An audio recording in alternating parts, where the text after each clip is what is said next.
Jake. What's up, Jill? Just hanging out at home. How are you feeling? I'm all right. I had to get my boobs taken out again.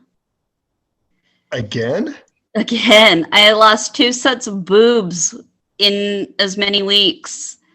So, I had a preventative mastectomy, a prophylactic mastectomy on the 19th of January. And then on the 28th of January, I had to go back into surgery and have them removed because I had a massive infection. And we found out it was MRSA, which sucks. And so if you know what MRSA is, right? It's a staph infection that's antibiotic resistant. So that was awesome. Curtis calls my non-boobs non-curs. I know, right? So he spells it KNONKERs. I'm like, oh, we're all just junior high boys when it comes to this. But so I've been be breastless. Is that a song? I feel like it could be. No. But the good news is the bad news is I had a fever the Sunday before it happened, a fever of 101 is when it started. And I waited 4 days to get seen because I was like, oh, I'm fine. Everybody gets a fever after surgery. And I know they don't. This is me going. Yeah, I was in denial, and Curtis is like, we need to go to the emergency room. And I'm like, do you know how many germs are in emergency rooms? No, we're not going to the ER. Blah! And he's like, no, we really need to go. And, I finally called the plastic surgeon that did his part with my implants, and he's like, yeah, maybe we should see and I go in, and I saw him at 11:30 in the morning, and I went in, and he's like, I had drains in still from the original surgery, and it didn't look good. In my head, I knew that this wasn't normal. I knew it was gross. I could post pictures, but nobody wants to see it. But yeah, he goes, this is bad. We need to operate. And I'm like, oh, well, tomorrow's good for me. And he's like, no, we need to operate today. And I was like, oh. So by 2:30, I was in the operating room getting prepped for surgery. And he was just going to do the right side because that's where all the redness and pus was. And when he got in there, he told me yesterday at my follow-up appointment, he said, I have never seen an infection spread that fast. It had gone to the left side in 4 hours. Oh, wow. Yeah. So I just am grateful he was proactive. And the weird thing is Curtis was, his work was setting up a COVID clinic to do injections, vaccines the next day. So he had to work that late that day. So my dad had to take me to the surgery. So my plastic surgeon goes walking out halfway through the procedure, and he's like, well, here's the situation. We need to take the left side too. So my dad's sitting there having to give my plastic surgeon permission to take my left breast implant. And that's an awkward conversation for your dad to have. I'm sure it was. And I'm sure part of it was upsetting because my mom died from breast cancer, and she used to get like staph infections like when she'd have surgeries. So I'm sure part of it was like, I don't know, he was probably like freaked out by it. But I mean, all in all, though, I mean, the doctor said if we don't take it now, she'll be back tomorrow morning because she'll be really sick. Mm. So my dad was just like, I mean, he didn't even think twice. He was just like, yeah, do what you need to do. And it just, blah. So I still have stitches from it, and I've still got drains, and fortunately they look so much better.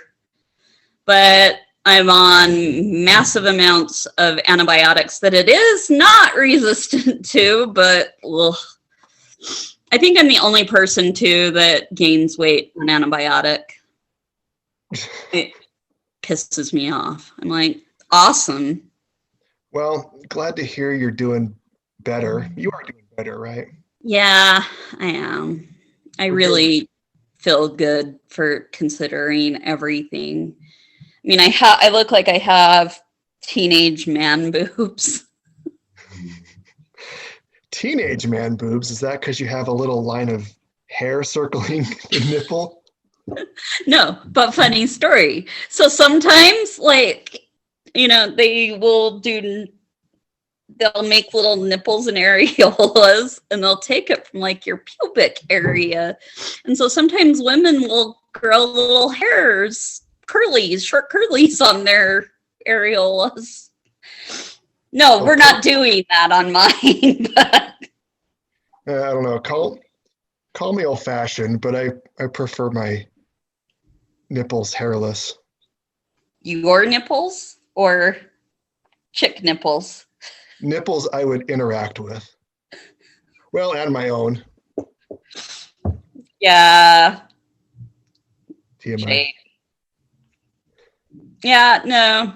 I'm glad though that, you know, I had a proactive surgeon and just, you know, lots of good vibes from people. So, Well, good. I know people have been asking about you, and people were sending good thoughts and good vibes and good juju. So glad to hear you're doing okay. And yeah. So, yeah, I'm, you know, I'll probably go back into surgery in, I don't know, 6 or 8 weeks when all the tissue's healed and get some boobs put back in. But yeah, for I can't now, wait to see the fembot lasers put in. It's gonna be so cool. choo, choo, choo, choo. Yeah, Self-defense. Get the insurance will cover that. sure. Why not? That would be a funny way to die. Like How did they die? some guy tries to assault a woman and she shoots her fembot bullets at him and he dies. How did they die? Boobs. Shot by Boob boobs. laser. He would deserve it though. Yeah. Nobody should assault a woman ever. Or anyone. Yeah, assault is bad. Unless it's in self-defense and it's with fembot. Speaking of assault, a lot of people were upset by the Super Bowl halftime commercial. I did not watch it. By the weekend. I thought it was fine. I was fine. Stop complaining about every halftime show, world.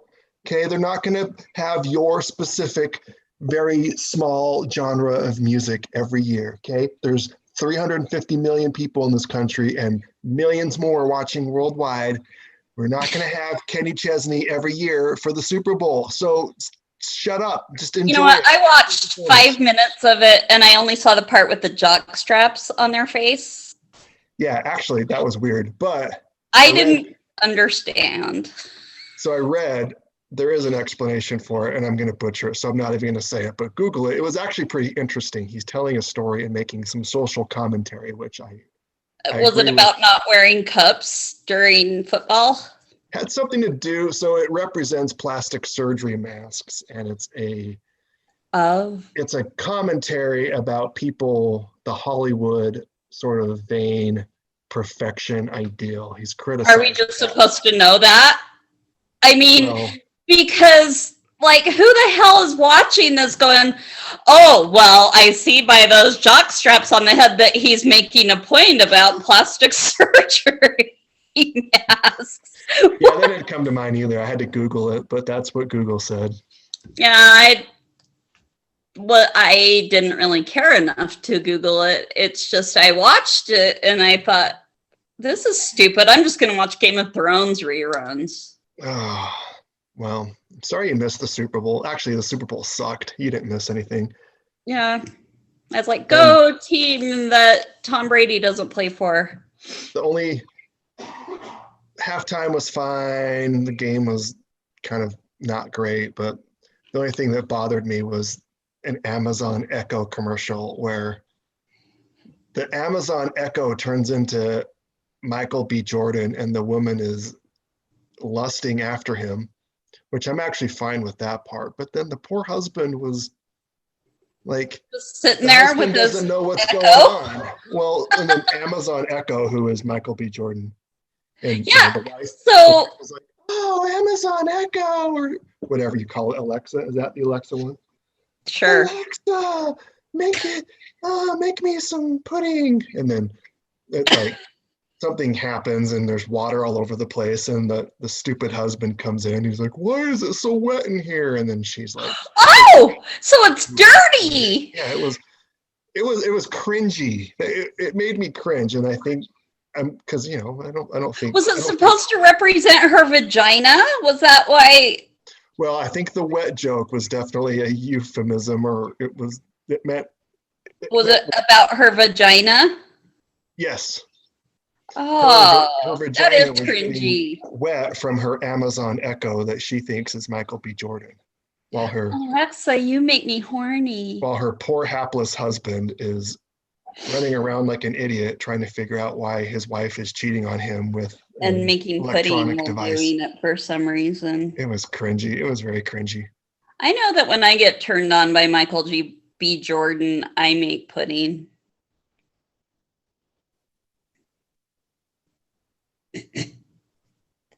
I'm sorry.